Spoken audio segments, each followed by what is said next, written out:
Behind the quarterback, Mahalik gives to Darius, and he fumbles the ball. It's caught in the air by Jerome, and he's off to the races, and he is gone. He is going to go about 80 yards for the touchdown as Victor coughs it up. The ball goes straight up in the air and right into the hands of Lorenzo Jerome. Jerome's looks for some rooms, got some up over the 30, to the 40, breaks it down to the 50, he's at the 40, it's a foot race to the end zone. Lorenzo Jerome, are you kidding me? He's one of the best players that I've watched.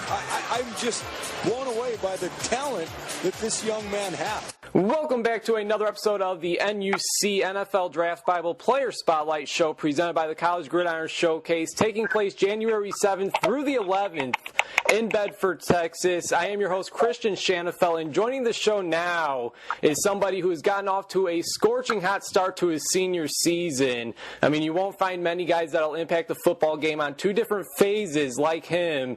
He's the All-American defensive back and return man, Lorenzo Jerome of St. Francis University. And Lorenzo, we really appreciate you sparing some time for us this afternoon. How's everything going?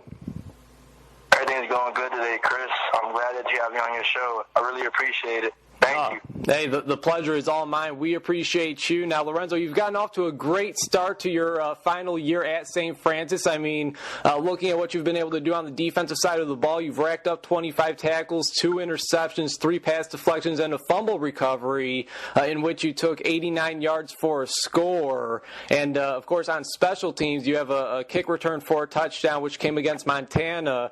You almost had a second return for a touchdown, but you were tripped up about at the 7 or 8 yard line in that same game. But it seems like since you've arrived at St. Francis, Lorenzo, that you've been a lethal weapon on both the defensive and special teams. How has that become? What would you attribute your success over the years to on both the defensive side of the ball and on special teams? That's a hard question, but I would say probably hard work and dedication. My teammates motivate me every day off and on the field. Like, it's a great group of guys that we have at St. Francis. Coach did an excellent job recruiting. I give all credit to the coaches and my teammates. Without those blocks, without my teammates motivating me, I don't know where I'll be today. Credit goes to them and God. Your 14 career interceptions are most in all of the FCS. What's your secret, Lorenzo? What's the secret? How are you able to get your hands on the ball so often on the defensive side of the ball? What are opposing quarterbacks seeing in the moment when they think that they could target you, and then once the ball leaves their hands, it turns into an interception for number 22 on the defense? Just the way you prepare, man. I see the play before it happens. Like, I stay after practice to watch film with coaches. They sit me down in a game plan, like, what should I expect, what's coming next. So Coach Bish and Coach Marco are doing an excellent job helping me prepare for games. So credit goes to them again. And as for special teams, when you're taking a kick or a punt return, Lorenzo, what kind of mindset do you have to have? I mean, me being from Chicago, for many years, the Bears, there was this guy, you may be familiar with him. I mean, he was only the greatest return man in NFL history by the name of Devin Hester. And every time he would return a kick or a punt, it was much-watched TV because you knew that with Hester back there was always a chance that he could take one back. For you, is that the mindset that you have to have, that anytime you touch the ball, you're going back for 6? Yeah, that's a funny story, actually. Yesterday, I was actually watching Devin Hester's highlights when he was returning for Chicago. My favorite clip of him is when he returned in the Super Bowl against the Colts. Mm-hmm. But I just really look for, like, every day before practice, I'm out there catching punts with our punters, Zeka and Zach Dreyer. So I just look for a hole and look for my blocks, and I just take off and run. Pretty much it. Kick return, too. Yeah, and again, you already have a few great returns in your system this season, whether it is kick return, punt return, or the fumble recovery. What did your offseason consist of, though, Lorenzo? I mean, 3 games in, you're looking like the same old Lorenzo Jerome that everybody's familiar with. But did you switch anything up in this past offseason as you got ready for your senior season, your last go-around at St. Francis? I did something that was extremely hard. I got off social media, and I worked out 4 times a day. I dedicated my grind. That's pretty much it. Got off social media and just grinded, put my head down and went forward. That's all.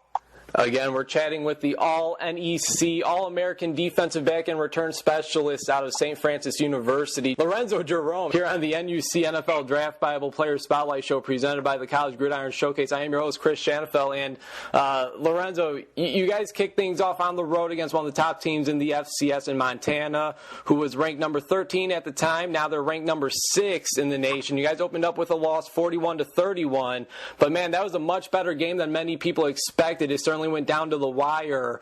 And then from one coast to the next, you guys were at Towson week 2, in which you guys led 28-13 at halftime, but Towson was able to rebound in the second half and get away with the 35-28 win. And then last week, you guys get your first win of the season at Columbia. A big 98-yard offensive drive in the fourth quarter helped you guys seal the game 13-9. We were actually on location for that game. How would you assess the level of play that you guys, the Red Flash as a team, have displayed 3 weeks into the season? The level is really everybody's focused. Like, we lost those 2 games, but we were still hungry. Like, the team still came together and wanted to dominate more every day. So that's why I respect my teammates as we go into practice every day, because they're hungry. They want us to see. They want to win. That feeling that we felt last year from Duquesne is still in our chest, still in our hearts. So they know what it takes now to win. So we prepare like champs every day. And as a leader, as a captain, I make sure we do that. No downfalls, no let-ups. And I think we've already seen that 3 games in. I mean, you guys are 1-2, but each and every game have been more than competitive, to say the least. Now, Lorenzo, I want to ask you about the matchup that you had week 1 against Montana, the Grizzlies. They have a quarterback who many tout as one of the top quarterbacks in the country, Brady Gustafson, and some are even calling him the next Carson Wentz.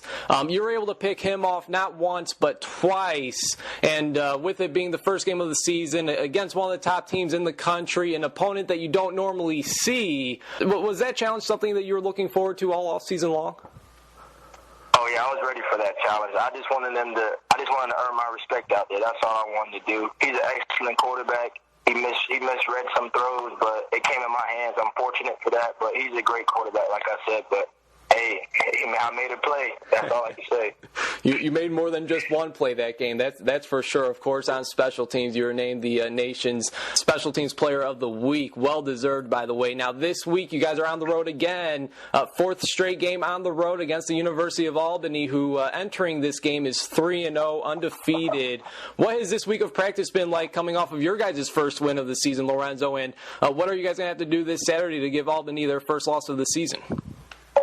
Practice actually has been very competitive. Boys are competing in one-on-ones, then 9-on-7. We're smacking each other. We're flying around to the football. We're wrapping up. Our goal is to stop their running back, number 24. He's an excellent back. He runs the ball hard. We compare him to our running back, Harry Dixon, actually, because they run just alike, but he's probably a little quicker, more shifty. But he's an excellent back. That's what we have to stop. And the fade balls, we're ready for them. That's all I can say. It's going to be an excellent fight once again.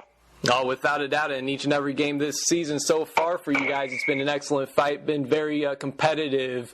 Next week, you guys will finally play at home in Loretto, Pennsylvania, at DeGaulle Field as you host Malone University. I know that you have a game this week on the road. You don't want to overlook it, but how excited are you to return home and play a game in front of the home crowd next week after this string of away games to begin the season? I'm actually excited because that's actually family weekend, so I get to see my mom, my dad, my sister. They get to be in the stands. I get to look at them and smile, and I get to see this beautiful St. Francis crowd once again. That pumps us up and motivates us every Saturday when we're out there, so I can't wait for that game. But I want to focus on Albany. This is the game I really want, and we have to come prepared, so hope this week we win it, and then we following next week, we'll take advantage of our opportunities. And what is the fanfare like there in Loretto, Lorenzo? I mean, are you kind of like the big man on campus? Do you have a lot of fans around there at St. Francis University with what you've been able to do there? I stay to my teammates. I really don't look. I stay to my teammates. Like, you can say I'm the big man, but I really don't pay attention to that. I'm humble. I walk with my hat on, my headphones on in my hood, and really go to film and just eat. That's pretty much it, and live. That's my daily routine. I really don't look into the hype. I'm not like that. I know that hand of yours, your writing hand is pretty sore by signing all those autographs, so I already know about that. a couple more weeks until conference play gets underway, Lorenzo. I've become a very big fan of NEC football over the last few years. I think there's a lot of great underrated talent. Last year, Duquesne was conference champs. The year before, Sacred Heart and Wagner were co-champs. I mean, anything can happen in this conference. It's very hard to predict what will happen. Do you believe that with the group of guys that you guys have now on the Red Flash this year, the 2016 squad, that you guys have what it takes to be 2016 NEC champs? Yes, sir. We have the ability to make it to the playoffs and go forward. That's our goal and that's our mindset. That's what we see. We just got to compete every Saturday in conference and see what happens, because this conference is really tricky. I say, in my opinion, we have one of the best conferences because you never know what can happen.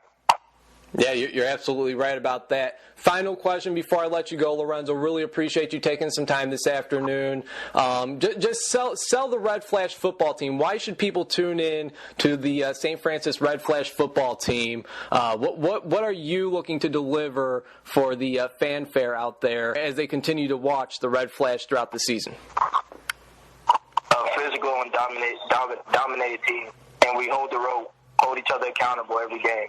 That's what you're going to see out of us. We won't stop until you see 4 zeros on the fourth quarter board. Mm-hmm. Well, it's been a very exciting start to the season. You guys are 1-2 heading into this fourth game against Albany. It should be a very exciting matchup. We're certainly going to be tuning in not only this week, but we're going to continue to keep an eye out on you and the Red Flash for the remainder of the season, Lorenzo. Thanks again, and all the best against Albany this weekend. Thank you for having me. Have a great day.